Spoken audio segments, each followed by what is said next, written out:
Most Holy commands you to stay tuned for Sanctuary of Reality, my comic review series. Right now, it's Church and State Chapter 15. In Cerebus, issue 66, The Thrill of Agony and the Victory of Defeat.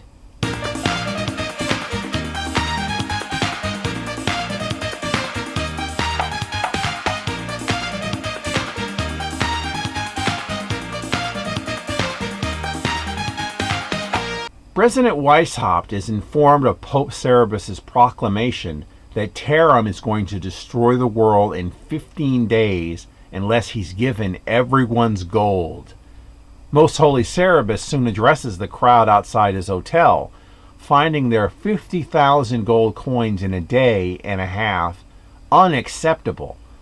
When a woman pesters him about blessing her baby, Cerebus picks the snotty infant up and chucks him into the air.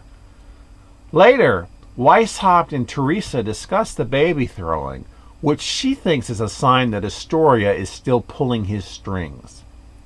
The president isn't too concerned until told the Bank of East is threatening to suspend trading on his United Feldwar state bonds. Back at the hotel, Cerebus strolls with Archbishop Posey through the night fog, going over his upcoming speech to the masses, hoping it has enough impact. Suddenly, a ball of light, a big, round, glowing white strange thing, appears, which only Cerebus can see. It slowly turns into a ring and grows an extension, then vanishes, leaving Cerebus angrily confused and Posey fearing his wrath.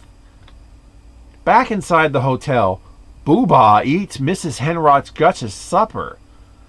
What will be her reaction, and what familiar face will she run into?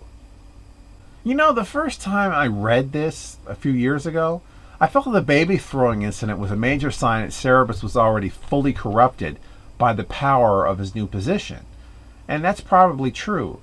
But in hindsight, and on the second reading, I see it instead more as just barbarian Cerebus doing what comes naturally to him. This is the kind of thing I'm sure he's done plenty of times.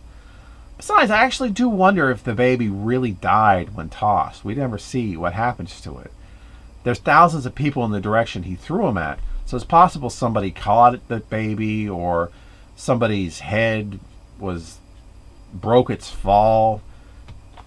Lots of possibilities. But that's beside the point. The point is Cerebus' lesson. You can get what you want and still not be very happy. That'll be a recurring theme throughout the rest of the series. If anything, that line is stated here is ultimately what Cerebus' entire life is about. This is an okay issue. It's got one major standout moment that tends to overshadow everything else. Not much has really progressed. It's almost settling into a routine already if you compare it to last issue. The introduction of the big round glowing white strange thing is an important moment for later events, I should point out. But this appearance by it isn't really anything special. I don't get what the ring and the extension thing has to do with anything. It's just there being mysterious and it vanishes. Considering what it's capable of and what it will later do, it's a bit underwhelming looking back on its first appearance.